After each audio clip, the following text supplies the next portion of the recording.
श्री जानकी वल्लभो विजयते जन्माया वसवर्ति विश्वमखिलं ब्रह्मादिदेवासुरा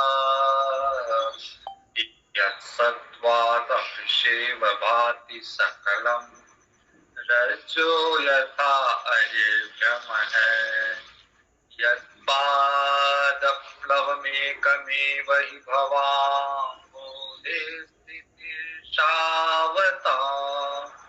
वन्देऽहं तमसेसकारणपरं रामाख्यमीशं हरिम् नानापुराणनिगमागमसम्मतं यत् रामायणे निगदितं क्वचिदन्यतोऽपि स्वान्तसुखाय तुलसीरघुनाथगाथा भाषा निबन्धमतिमन्त्रमातनु। अभी तक श्री रामचरितमानस का हमने मंगलाचरण देखा है। तो श्री रामचरितमानस का प्रथम कांड जिसमें हमने 14 नंबर दोहा तक देखा है, 18 नंबर दोहे तक देखा है, और वो पूरा का पूरा भाग जो है मंगलाचरण का है। तो हमने देखा कि तुलसीदास जी कैसे विस्तृत रूप से सबका मंगलाचरण कर रहे हैं, और विशेष बात यह है कि असंत का भी कर रहे हैं, मतलब दुष्ट व्यक्ति का भी कर रहे हैं।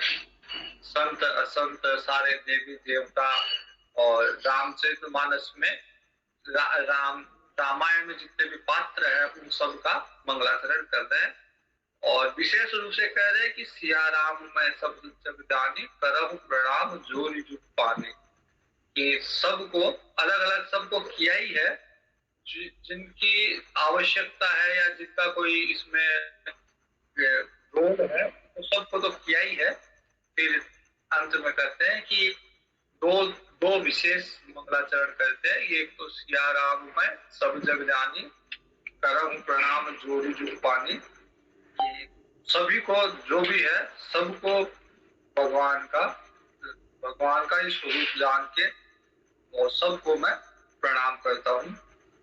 और एक मंगलाचरण और विशेष है जिसमें तुलसीदास जी कहते हैं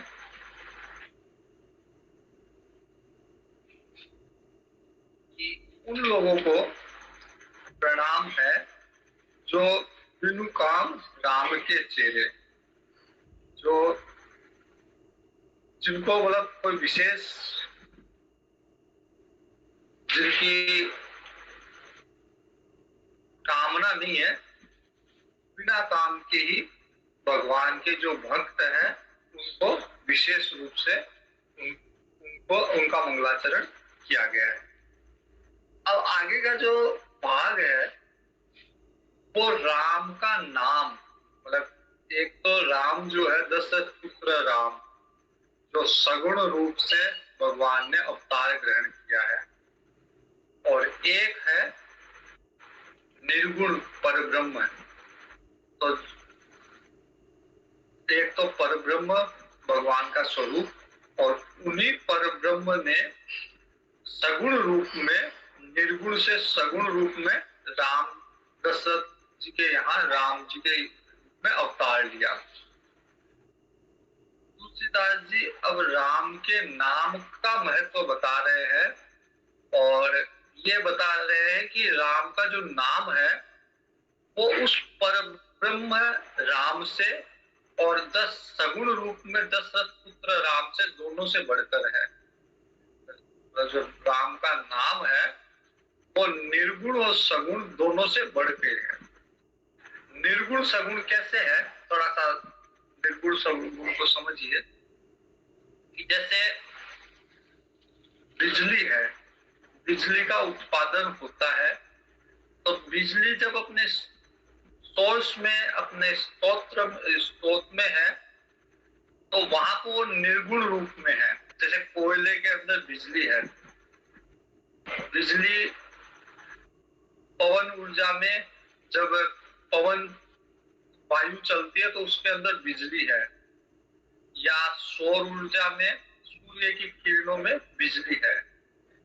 तो इनमें जब अव्यक्त रूप में बिजली है अपने मूल स्रोत में जहां से उत्पन्न होने वाली है, तो वो निर्गुण स्वरूप में है। अभी उसका स्वरूप किसी ने देखा नहीं है, लेकिन है तभी वहां से निकलेगी। अगर वहां नहीं होती तो वहां से प्रकट नहीं हो पाती, तो वो निर्गुण हो गया। फिर वो जब बिजली बन के और विद्युत तारों में बह रही है, बिजली के तारों में बिजली आ गई, तो वो सगुण है, उसमें गुण है। उसमें अगर उसको अगर छुओगे तो करंट लगेगा, लेकिन उसका कोई आकार नहीं है, तो वो सगुण निराकार है।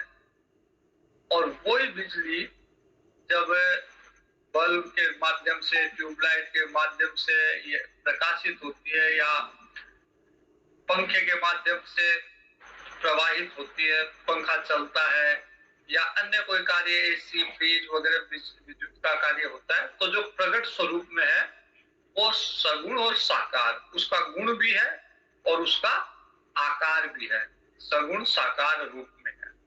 तो भगवान भी परब्रह्म रूप में, निर्गुण निराकार रूप में, जिनका कोई नाम रूप नहीं है, कोई नाम नहीं है। ब्रह्म नाम भी हम लोगों ने दे दिया, लेकिन ब्रह्म भी कोई नाम नहीं है उसका। उसको तत्व कहा जाता है कि तत्व है, लेकिन क्या है वो कहा नहीं जा सकता। तो जो निर्गुण है और जो सगुण है, सगुण वही पर ब्रह्म है जो दशरथ जी के यहाँ अयोध्या जी में जन्म लेते हैं। लेकिन तुलसीदास जी कहते हैं कि इन दोनों से बढ़ के राम का नाम है। वो क्यों है ये बताते हैं।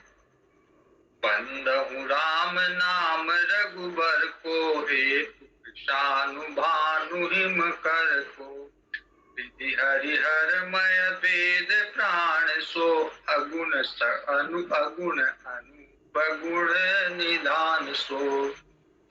जो राम का नाम है वो महामंत्र है, महामंत्र जो जपत महेशु। भगवान शिव हमेशा राम राम राम राम जपते हैं। उसी के प्रताप से काशी मुकुति हेतु, काशी में अगर कोई ये मान्यता है कि कोई अगर काशी में किसी की मृत्यु होती है, अंतिम सांस को यदि काशी में लेता है, तो भगवान शिव उसके कान में आके एक मंत्र बोलते हैं जिससे वो मुक्त हो जाए। इसलिए बहुत सारे लोग जो होते हैं, मुमुक्षु लोग होते हैं, जिनको मोक्ष की इच्छा होती है, वो अंतिम समय में काशी में जाते हैं। और कईयों को मृत्यु के बाद भी लाते हैं। मणिकर्णिका घाट में पूरी लाइन लगी हुई रहती है, तो आसपास के क्षेत्र से लोग वहां पे लाते हैं मणिकर्णिका घाट में, शमशान घाट में जलाने के लिए। तो भगवान शिव भी काशी के अंदर जो मुक्ति का मंत्र दे रहे हैं वो राम राम ही दे रहे हैं। और राम राम भगवान शिव जपते हैं, इसलिए उनमें इतनी सामर्थ्यता है कि वो मंत्र, मुक्ति का मंत्र दे पा रहे हैं। महिमा जासु जान गण राहु, प्रथम पूजियत नाम प्रभावु। भगवान गणेश जी जिनकी हम प्रथम आराधना करते हैं, प्रथम पूजा करते हैं, वो जो गणों के राजा है, गणपति, गणों के पति है, वो राम नाम के प्रभाव से ही प्रथम पूजित हुए हैं। राम राम जपते जपते उनमें इतना प्रभाव उत्पन्न हुआ जिससे वो प्रथम पूजित हुए। जान आदि कवि नाम प्रतापु, भय शुद्ध करी उल्टा जापू। वाल्मीकि जी को तो नारद जी ने राम राम का मंत्र दिया, उनको राम राम भी नहीं आया, तो वो राम की जगह मरा उल्टा नाम जपने लग गए। लेकिन उसी के प्रभाव से उल्टा नाम जपने पर भी वो जो है आदि कवि, उनका वाल्मीकि जी का इतना प्रभाव, इतना प्रताप सामने आया। सहस जस नाम सम सुनि शिव बानी, जपी जय पिय संग भवानी। तो भगवान शिव केवल अकेले नहीं जपते, बल्कि माँ पार्वती जी के साथ जपते हैं। तो शिव जी ने इस वचन की, राम के नाम की महिमा को जाना, और भगवान के सहस्त्र नाम है, उनमें से राम नाम को ही उन्होंने का चयन किया, और उसी का जप अपनी पत्नी के साथ, शिवा के साथ भगवान शिव जपते हैं। हर्ष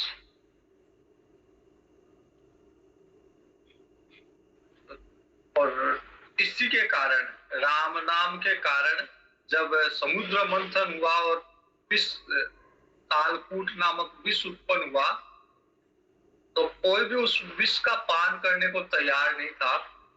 वो विष भगवान शिव को प्रदान किया गया, और भगवान शिव ने राम नाम की शक्ति के कारण उसको ग्रहण कर लिया।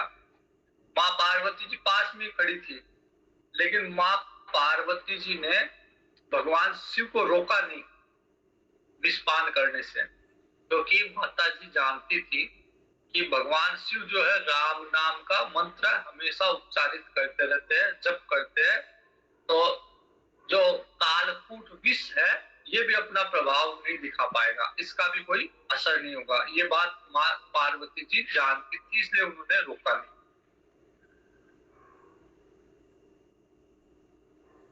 आखर मधुर मनोहर दो, बरन बिलोचन जन जिय जो। ये क्या है कि मतलब राम नाम बहुत आसान शब्द है। बाकी अगर जैसे ललिता सहस्त्र नाम के अगर आप भगवान के शब्द, या विष्णु सहस्त्र नाम में भगवान के शब्द, ललिता सहस्त्र नाम में भवानी के शब्द अगर आप देखोगे तो बहुत कठिन कठिन शब्द है, जो उच्चारण भी नहीं हो पाते कई बार। लेकिन राम नाम क्या है, सुमिरत सुमिरत कहत सुनत सुमिरत सुचि लीके, कहने में, सुनने में मधुर है, और स्मरण करने में आसान है राम का नाम। नर नारायण सरिस सुभ्राता, तो रा और मैं ये ऐसे है जैसे नर और नारायण है। केदारनाथ में, बद्रीनाथ में नर नारायण दो पर्वत जो हमेशा भगवान का स्मरण करते हुए और समाधिस्थ है, तो ये जैसे रा और मैं है, एक रा एक मैं, तो राम नाम नर और नारायण का स्वरूप है।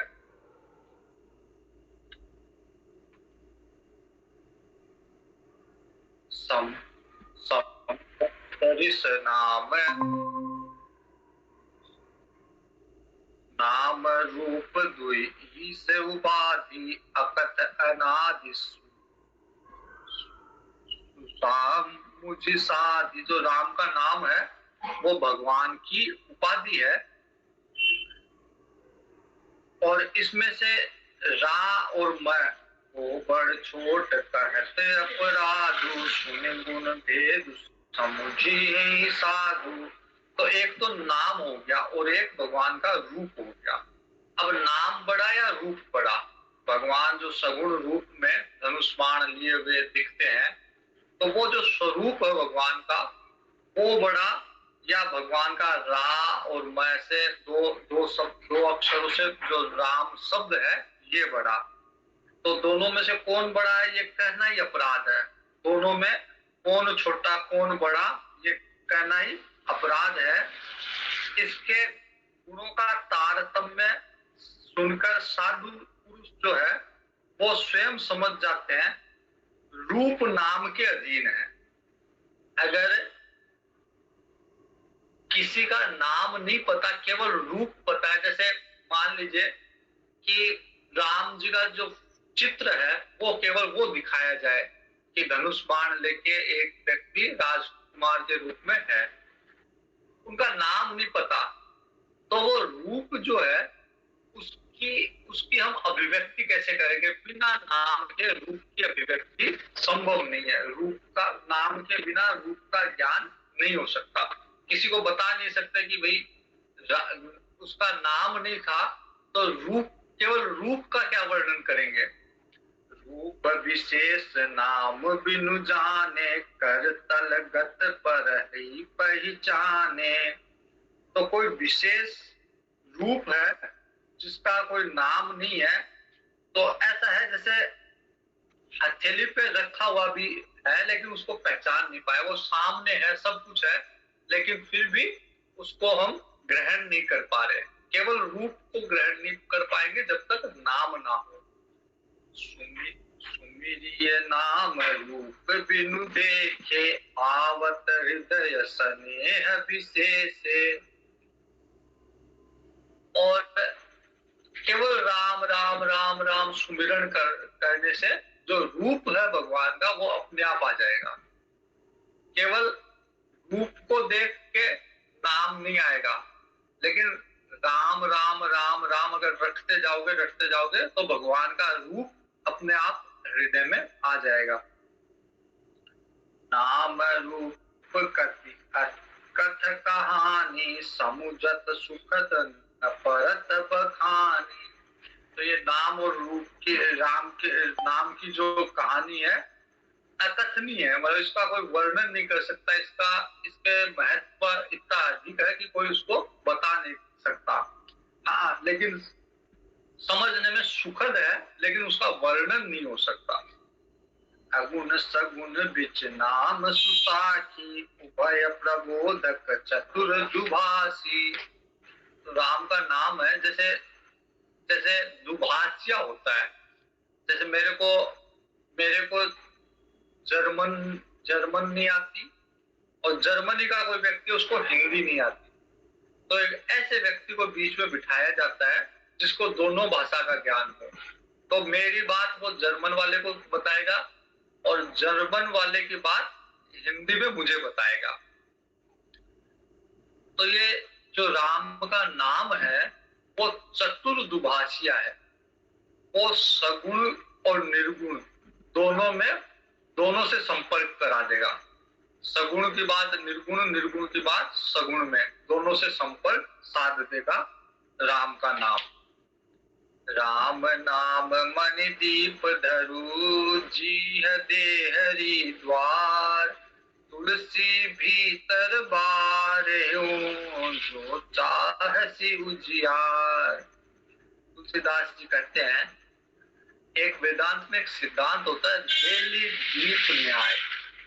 देली दीप न्याय क्या होता है कि जैसे मान लीजिए कि दो कक्ष है, दो कमरे हैं। अब आपको उजाला दोनों कमरों में करना है, तो दीपक को आप क्या करोगे, उस देहली पे रख दोगे। देहली पे अगर दीपक रहेगा तो उसका उजियारा दोनों साइड में होगा, अंदर भी होगा और बाहर भी होगा। तो राम का जो नाम है वो एक ऐसा मणिदीप है जो देहली पे है। देहली पे होने का मतलब कि उसका उजियारा अंदर भी हो रहा है और बाहर भी हो रहा है। तो तुलसीदास जी कहते हैं कि राम के नाम की जो मणि है वो अगर जीव पे हो तो अंदर भी उसका प्रकाश होगा और बाहर भी प्रकाश होगा। अंदर बाहर दोनों तरफ वो प्रकाशित करेगा।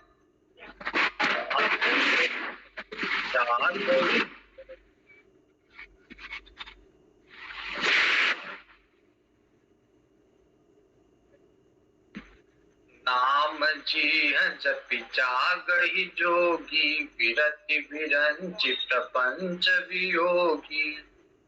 तो ब्रह्मा का बनाया हुआ ये जो प्रपंच है, इससे जो भली भांति जो वैराग्यवान है, मुक्त पुरुष है, योगी लोग है, वो भी राम का नाम जपते रहते हैं। उनको कुछ नहीं चाहिए संसार से, ब्रह्मा जी के प्रपंच से कुछ नहीं चाहिए, लेकिन वो भी राम का नाम उनकी जीभ पे भी हमेशा रहता है।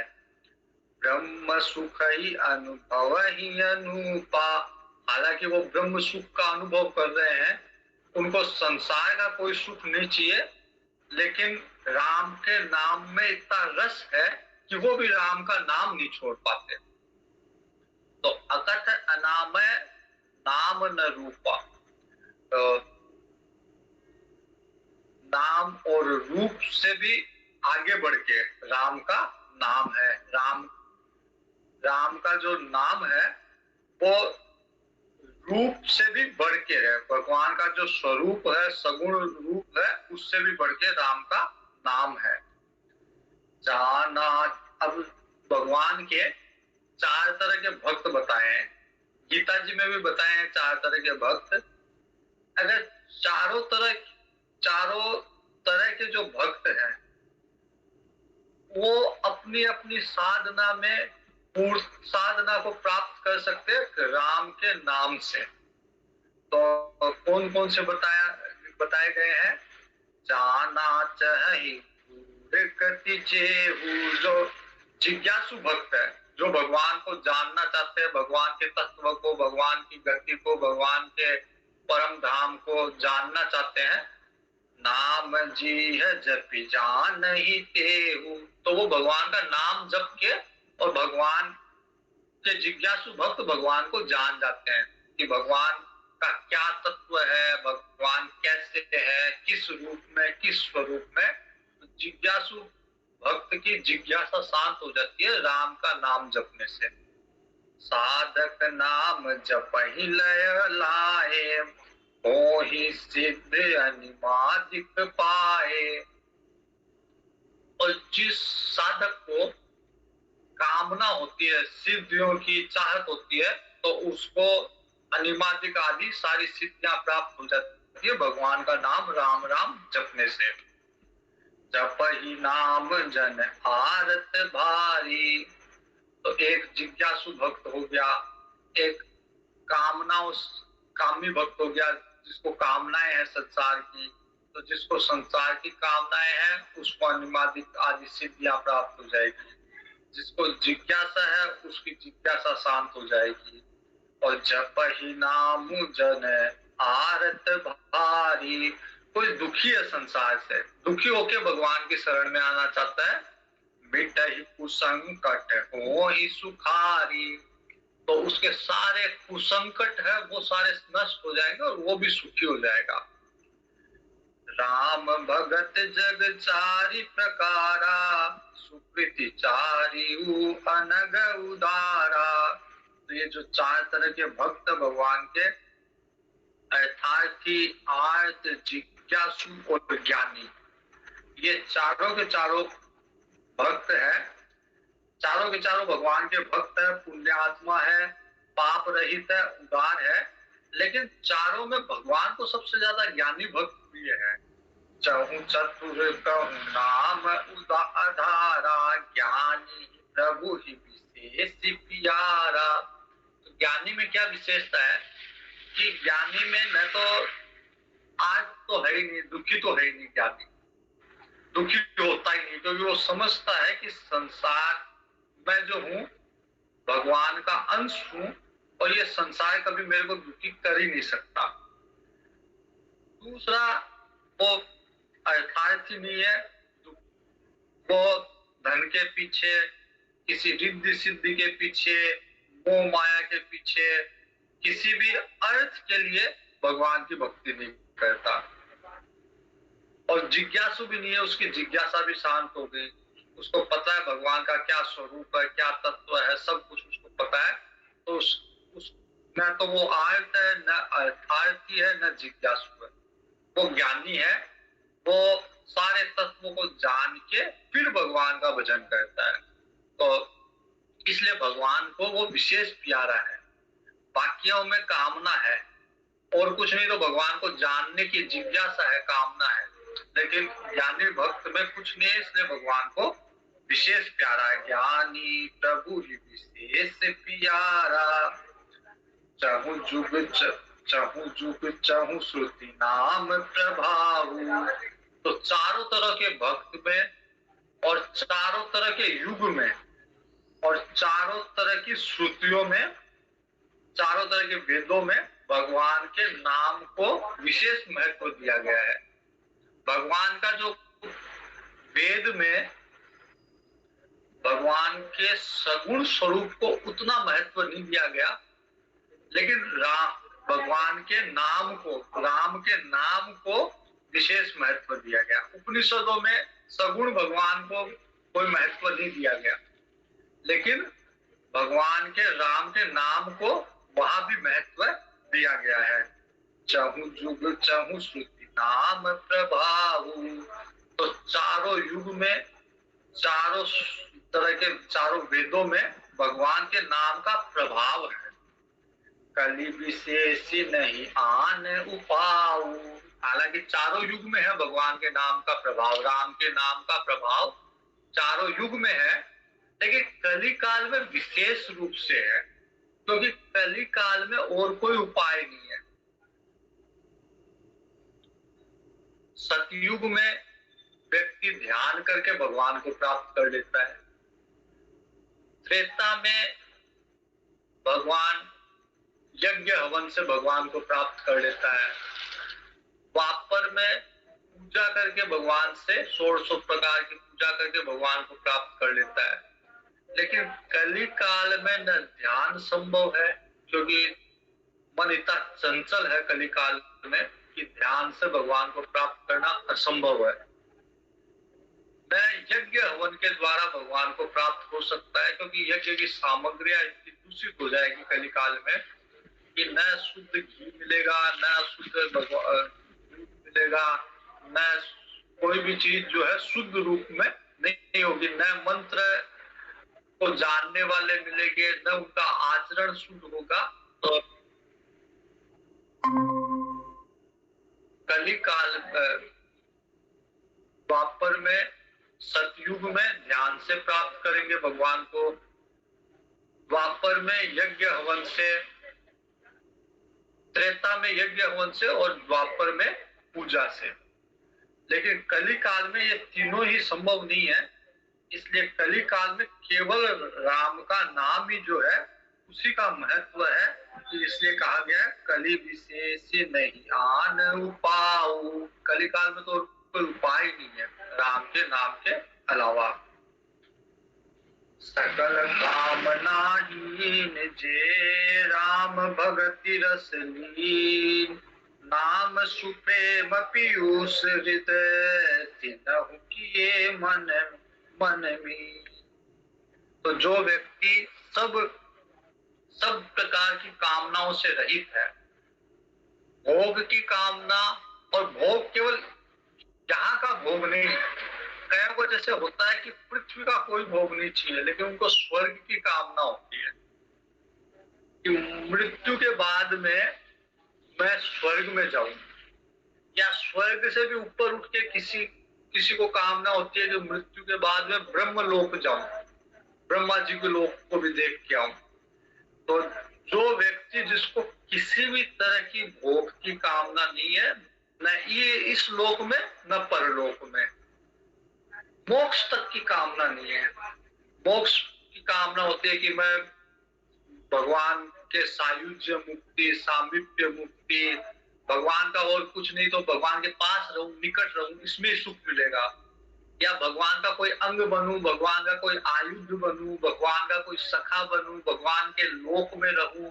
लेकिन जिस व्यक्ति को ये भी कामना नहीं है, मोक्ष की भी कामना नहीं है, भोग की कामना नहीं, मोक्ष की कामना नहीं, और श्री भगवान के केवल राम के रस में, राम की भक्ति में जो लीन है, उन्होंने भी नाम के सुंदर प्रेम रूपी अमृत के सरोवर में अपने मन को डुबा रखा है। पर जैसे मछली होती है, वो मछली हमेशा अपने आप को जल में निमग्न रखती है, बाहर निकलते उसके प्राण चले जाते हैं। तो वैसे ही जिसे किसी भी तरह की न इस लोक की, न परलोक की, न मोक्ष की कामना है, उसका मन भी राम के नाम के रस में डूबा हुआ है। तो राम का नाम जो है उसका इतना महत्व है। अगुण सगुण दुई ब्रह्म स्वरूपा, अकथ अगाध भांति अनूपा। तो पहले मैंने बता दिया क्या निर्गुण है क्या सगुण है। तो दो तरह के भगवान के स्वरूप, अगुण और सगुण, दोनों ही ब्रह्म स्वरूप है, और दोनों का ही वर्णन जो है अकथनीय है, उनका वर्णन नहीं किया जा सकता, अथाह है, उनकी कोई सीमा ही नहीं है, न निर्गुण भगवान की न सगुण भगवान की, अनादि अनुपम है। तो तुलसीदास जी कहते हैं, बहुत कम जगह में तुलसीदास जी अपना मत रखते हैं, लेकिन जब राम के नाम की महिमा है उसमें तुलसीदास जी स्पष्ट रूप से अपना मत रखेंगे। अन्यथा तो अगर कहीं कुछ कहना भी होता है तो तुलसीदास जी और किसी का नाम लेके कह देंगे कि उन्होंने ऐसा कहा था। पुराण की ये भाषा ही होती है कि किसी को भी अपनी बात कहनी होती है। जैसे जैसे भरद्वाज जी प्रश्न करेंगे याज्ञवल्क्य जी से, तो याज्ञवल्क्य जी कहेंगे कि एक बार ऐसे ही प्रश्न माँ पार्वती जी ने भगवान शिव से किया था, फिर वो सारी रामचरितमानस सुनाएंगे। तो बहुत कम जगह पे अपना स्पष्ट मत दिया जाता है, लेकिन राम का नाम जब है तो तुलसीदास जी एकदम स्पष्ट मत कह रहे हैं कि मोरे मन बड़ राम दुई तुहु ते। कहते हैं कि हालांकि निर्गुण सगुण दोनों की महिमा अपरंपार है, अकथनीय है, अगाध है, अनादि है, अनूप है, सब निर्गुण और सगुण, लेकिन मेरे मत में दोनों से बढ़ के राम का नाम है। जो पर ब्रह्म निर्गुण राम है और जो दशरथ पुत्र सगुण राम है, दोनों से बढ़ के राम का नाम है। ये स्पष्ट मत तुलसीदास जी व्यक्त कर रहे हैं। मोरे मत बड़ राम दुहु देखिय जेहि जुग निज बस निज भूते। जिन्होंने अपने बल से दोनों को अपने वश में कर रखा है, सगुण को भी और निर्गुण को भी। सगुण राम भी राम नाम से बस में आता है। भगवान सगुण रूप में जो भगवान की छवि है, अगर राम राम राम राम जपते जाएंगे तो वो छवि भी आपके समक्ष आ जाएगी। और जो निर्गुण भगवान का तत्व है, उस तत्व का ज्ञान भी राम राम राम जपने से प्रकट हो जाएगा। तो इसलिए तुलसीदास जी कहते हैं कि किए जेहि जुग निज बस निज भूते। उन्होंने दोनों को, निर्गुण सगुण को, अपने बल पे दोनों को अपने वश में कर रखा है। जन जन जान ही जन की कहूं प्रतीति प्रीति रुचि मन की। तो एक तो जो है, एक तो जैसे लकड़ी है, लकड़ी के अंदर अग्नि हमेशा निहित रहती है लेकिन प्रकट रूप में नहीं है। तो एक तो जो निर्गुण है वो तो लकड़ी के अंतर्गत जो अग्नि है वो है, और एक पावक जो अग्नि प्रकट स्वरूप में है, पावक समजुग ब्रह्म विवेक, और एक प्रकट स्वरूप में अग्नि की तरह है। निर्गुण उस अप्रगट अग्नि की तरह है जो लकड़ी में है, और सगुण उस प्रगट अग्नि की तरह है जो लकड़ी से बाहर आ गया। उभय अगम जुग सुगम नाम ते। तो दोनों तरह के भगवान के स्वरूप जो है वो नाम से सुगम हो जाते हैं।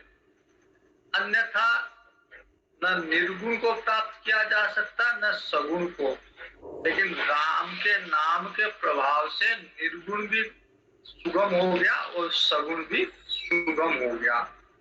इसलिए कहा है, कहूं नाम बड़ ब्रह्म राम ते। ब्रह्म जो पर ब्रह्म राम है, उससे भी बढ़ के राम का नाम है। व्यापक एक ब्रह्म अविनाशी सत चेतन घन आनंद राशि। तो जो ब्रह्म है वो व्यापक है।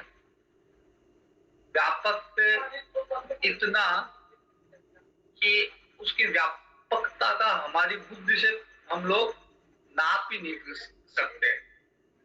जैसे व्यापकता का, सबसे व्यापकता का उदाहरण हमारी बुद्धि में अगर कुछ आता है तो है आकाश। ये आकाश बहुत बड़ा है, जहां भी जाते हैं, अमेरिका में भी जाते हैं वही आकाश, अगर और भी किसी अंतरिक्ष में भी जाएंगे तो आकाश रहेगा वहां पे। लेकिन जो ब्रह्म की व्यापकता है वो आकाश से भी बढ़कर है। तो व्यापक एक ब्रह्म, और ब्रह्म जो है एक ही है, वो सब में अलग अलग नहीं। जैसे हाथी का अलग ब्रह्म हो, चींटी का अलग ब्रह्म हो, ऐसा नहीं। जो ब्रह्म हाथी में है कोई ब्रह्म चींटी में है। एक किसी ने एक प्रश्न किया था कि एक हाथी को भोजन कराना श्रेष्ठ है या उसी भोजन को 1,00,000 चींटियों को खिलाना श्रेष्ठ है। जैसे एक हाथी है, 1 क्विंटल भोजन करेगा, तो उस हाथी को 1 क्विंटल खिलाना श्रेष्ठ है या उस 1 क्विंटल भोजन को लाखों चींटियों को खिलाना श्रेष्ठ है। तो अगर कोई साधारण दृष्टि से इसका उत्तर दे तो ये कहेगा कि ज्यादा लोगों का पेट भरना, ज्यादा जीवों का पेट भरना श्रेष्ठ है। लेकिन जो आत्मा, जो ब्रह्म चींटी में है वही ब्रह्म हाथी में है। तो ये नहीं कहा जा सकता कि चींटी को भोजन करवाना श्रेष्ठ है हाथी की अपेक्षा। लेकिन उसका तर्क ये हो सकता है कि उसी भोजन में हाथी तो एक ही हाथी का पेट भरेगा और इधर लाख चींटी का पेट भर गया। लेकिन अगर आत्मा की दृष्टि से देखें तो आत्मा एक ही है। आत्मा ऐसा नहीं कि लाख चींटियां है तो लाखों में अलग अलग आत्मा है। एक ही आत्मा है जो हाथी में भी है और जो लाखों चींटियों में भी है। जितने भी जीव है उनमें सब में एक ही आत्मा है, अलग अलग, उनका कोई विभाग नहीं है। तो अगर एक हाथी को भोजन करा के उस आत्मा को, पर ब्रह्म को तृप्त किया जाए तो भी श्रेष्ठ है, और एक चींटी को या बहुत सारी चींटियों को खिलाया जाए तो भी श्रेष्ठ है, अगर आत्म दृष्टि से खिला रहे हैं तो व्यापक एक ही वो ब्रह्म है जो सब में व्याप्त है। व्यापक एक ब्रह्म अविनाशी, अविनाशी उसका कभी नाश नहीं होता। सत चेतन घन आनंद राशि, जो सच्चित आनंद है, पर ब्रह्म जो निराकार रूप ब्रह्म का वो सच्चित आनंद है, सच्चिद आनंद। सत मतलब जो हमेशा रहने वाला है। बाकी पूरा संसार, हम लोग, बाकी संसार का सारा प्रपंच जो है वो पहले नहीं था और बाद में नहीं रहेगा, एक समय में केवल अभी के लिए है। तो हम लोग सत्य नहीं है, क्योंकि सत्य अगर होते तो हमेशा के लिए होते। पहले भी हम लोग होते और अंत में भी, मतलब अनंत काल के लिए हम लोग होते। लेकिन हमको पता है कि हम लोग 20, 30, 40, 50 साल बाद में हम लोग नहीं रहेंगे, तो हम सत्य नहीं है। ब्रह्म जो है वो सत्य है, जो हमेशा था, है और रहेगा। और चित, चित मतलब जो स्फुरण शक्ति है, जिसके कारण हम देख सकते हैं, सुन सकते हैं, बोल सकते हैं, व्यवहार कर सकते हैं, चल सकते हैं, जो हमें चेतना देता है वो चित्त है। तो ब्रह्म का स्वरूप है वो सत्य है, वो चित्त है और वो आनंद स्वरूप है। दुख जो है संसार में वो जीव का धर्म है। किसी भी तरह का दुख संसार का, भले वो पैसे के कारण दुखी हो, शरीर के कारण दुखी हो, कोई प्राकृतिक आपदा के कारण दुखी हो, वो दुख जो है जीव का धर्म, वो ब्रह्म का धर्म नहीं। ब्रह्म हमेशा आनंद में है। तो ब्रह्म का स्वरूप है सत्य, सच्चित और आनंद, सच्चिदानंद भगवान ब्रह्म है।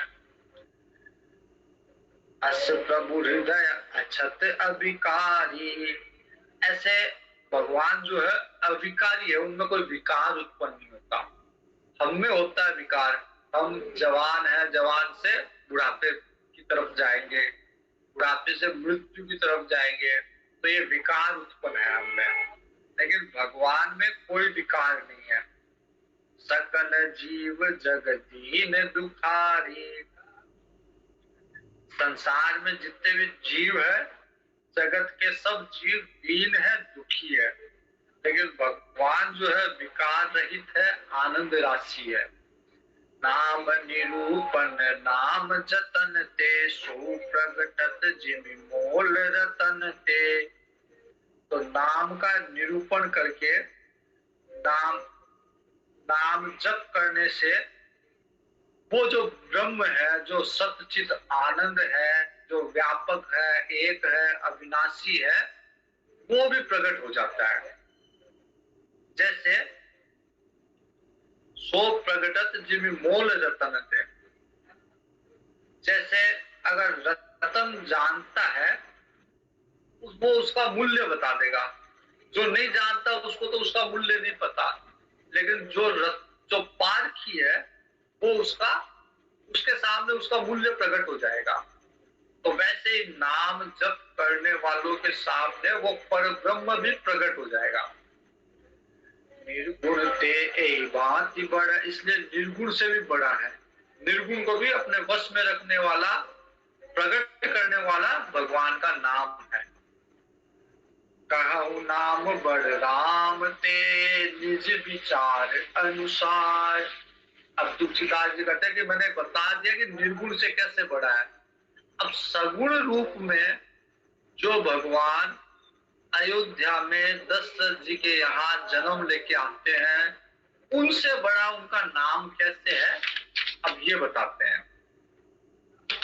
कि भगवान ने भगत हित नर तनुधारी, राम भगत हित नर तनुधारी, भगवान ने भक्तों के लिए शरीर धारण किया, मनुष्य शरीर धारण किया, और संकट से के भी साधुओं को सुख प्रदान किया। लेकिन नाम क्या करता है?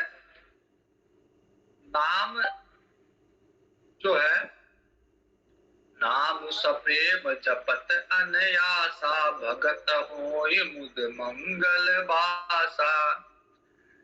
नाम जो है प्रेम के साथ नाम का जप करने से सहज रूप में आनंद और कल्याण देने वाला है। पर जब राम जो सगुण रूप में है, उन्होंने तो केवल उस समय के भक्त को सुखी किया, उस समय के साधुओं को सुखी किया, लेकिन नाम जो है वो तो अभी तक साधुओं को सुखी कर रहा है। अभी सगुण रूप में भगवान उपलब्ध नहीं है, लेकिन नाम के कारण वो भी सुखी हो रहे हैं। राम एक तापस तारी, राम जी ने अहिल्या जी का उद्धार किया है। एक तपस्वी की पत्नी को अहिल्या का उद्धार किया, लेकिन नाम कोटिखल कुमति सुधारी। नाम ने तो हजारों लाखों करोड़ों दुष्टों की बिगड़ी हुई बुद्धि सुधार दी। भगवान राम ने केवल एक तापस्वी का उद्धार किया, एक तपस्वी की पत्नी का उद्धार किया, लेकिन राम का जो नाम है उसने करोड़ों दुष्टों की बुद्धि का सुधार कर दिया। ऋषि हित राम सुता की, सहित सेन सुत की न विवाह की। तो भगवान ने क्या किया कि ताड़का और सुबाहु को मारा, लेकिन राम का नाम क्या करता है? राम का नाम भक्तों के दुख और दोषों का नाश करता है। अंजहु राम आपु भव चापू, भगवान राम ने क्या किया? शिव जी का धनुष तोड़ा, लेकिन राम का नाम क्या करता है? भव भय भंजन नाम प्रताप, संसार के भय को का नाश करता है राम का नाम। इसलिए राम का नाम सगुण राम से भी बढ़कर है। राम जी ने दंडक वन को पावन किया। दंडक वन श्रापित वन था, उसको राम जी ने पावन किया अपने पद चाप से, अपने चरण कमल से। लेकिन राम का नाम क्या करता है? जन मन अमित नाम किए पावन, लोगों के मन को पावन करता है। निश्चर निकर दले रघुनंदन, नाम सकल कलि कलुष निकंदन। राम जी ने कई राक्षसों का संहार किया, लेकिन राम का जो नाम है वो कलयुग के पापों का संहार करता है। सबरी जी, जटायु जी, जो भी भगवान के उत्तम सेवक थे, उनको मुक्त किया राम जी ने। लेकिन राम का जो नाम है, नाम उधारे अमित खल वेद विदित गुणगात। राम ने तो दुष्टों को का भी उद्धार किया है राम के नाम में। राम जी ने सुग्रीव जी, विभीषण जी को शरणागति दी, उनको अपने पास रखा, अपनी शरण में रखा। राखे शरण जान सबको, नाम गरीब अनेक निवाजे, लोक भेद बर बिरधि विराजे। लेकिन नाम का जो नाम जो है, भगवान का राम का जो नाम है, उसने अनेक अनेक गरीबों के,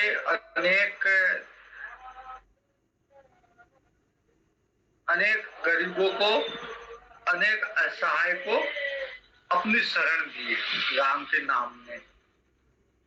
राम भालू कटुक बटोरा, तो भगवान ने बानरों की, भालुओं की सेना बना के और समुद्र पे पुल बना दिया, सेतु बना दिया।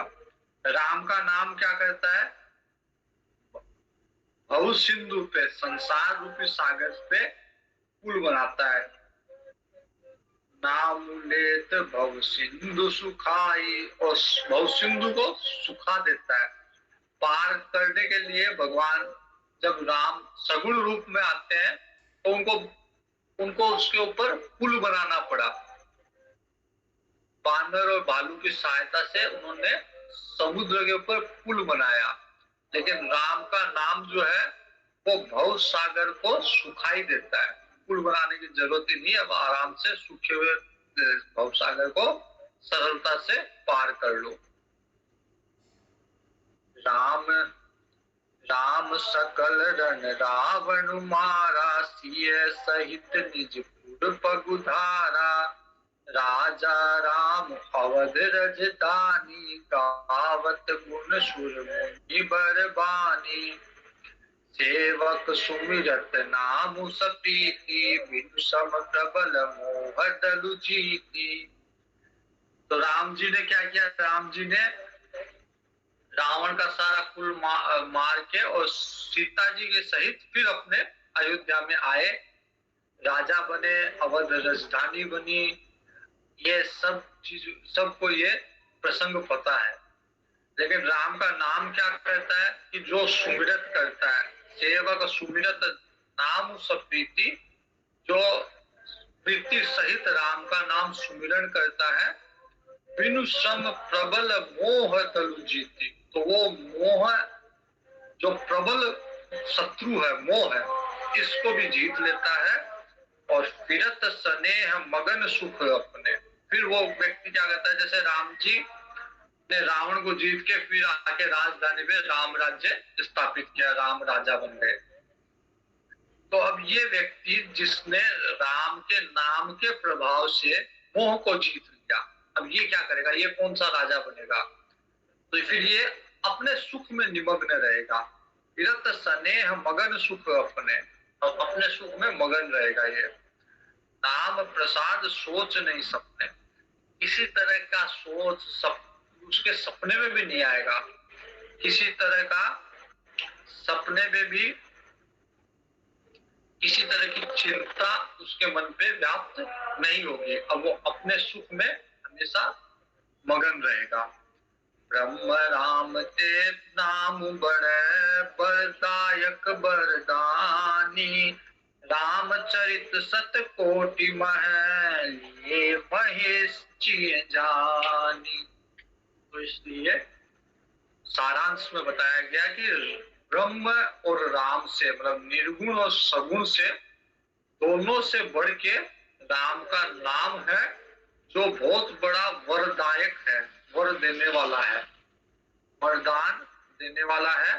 इसीलिए रामचरित में से हजारों चरित्र भगवान के, उनमें से भगवान शिव ने केवल एक चीज छाटी है, वो है राम का नाम। राम चरित सत कोटि मह लिए महेश जी जान। तो भगवान शिव ने इसका महत्व जानते हुए, इसका प्रभाव जानते हुए, भगवान के हजारों चरित्रों में से केवल एक चीज छाटी है, भगवान का राम का नाम। इस तरह हमने मास पारायण पहला विश्राम पूरा किया। यहाँ पे आगे का प्रश्न कर देते। धीर मारुति गंभीर मारुति, धीर मारुति अति धीर मारुति, मारुति संगीत मारुति, दूत मारुति राम दूत मारुति, भक्त मारुति परम भक्त मारुति।